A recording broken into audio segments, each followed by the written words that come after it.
Yo, it's your boy 10K Dez, man, coming to you live.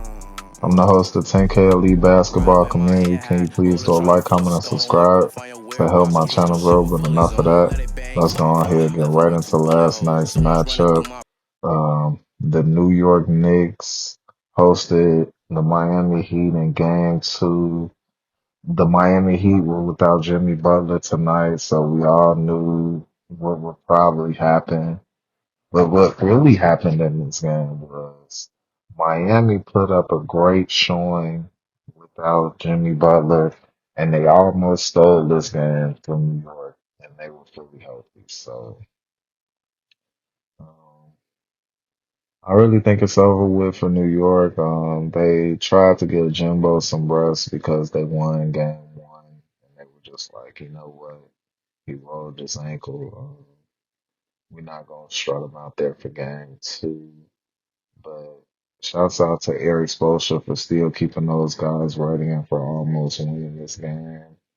Um, Caleb Martin, who was inserted in the starting lineup, um, he ended up having 22 points. He shot 4 of 8 from the 3-point line, 8 of 15 from the field. He had 8 rebounds. But I just really feel like Adebayo needs to be more.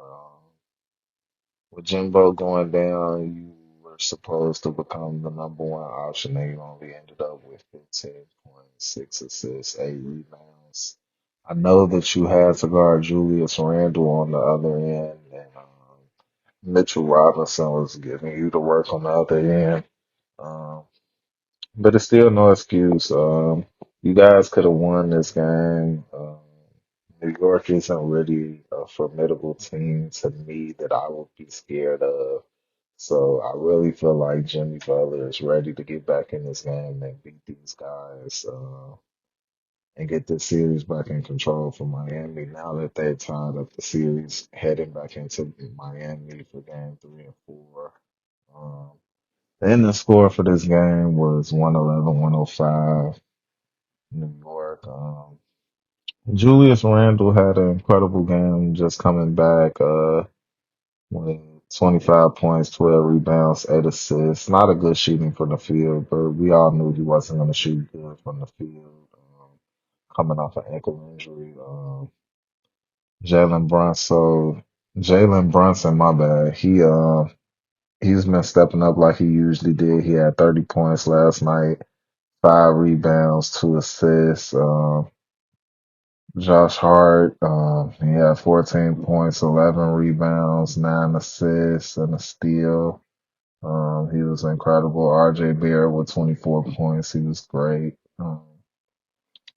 Yeah, Thibodeau and them definitely had to win game two, but I really don't think it's looking good for New York, to be honest with you guys.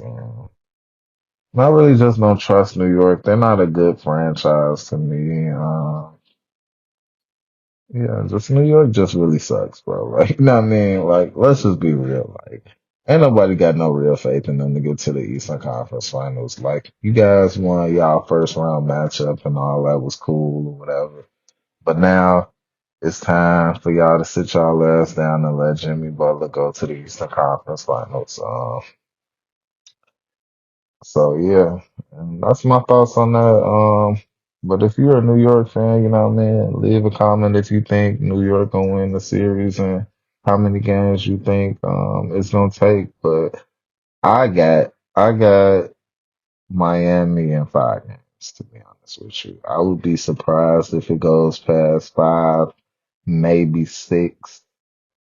And And I would admit to the world I was completely wrong if New York actually wins this series, but I just don't see it happen, man. Jimmy Butler is like turning into the second coming of MJ in the playoffs, and it's just crazy to watch. And I'm definitely ready for Jimbo to play Game 3.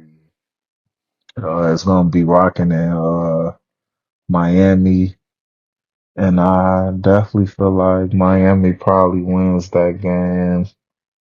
Maybe 110, 105, Something like that. It's probably gonna be a close game, but I feel like Jimbo down the stretch is gonna be too much, like he always is, and that's what it's gonna be. Yeah, but I'll catch y'all on the next one.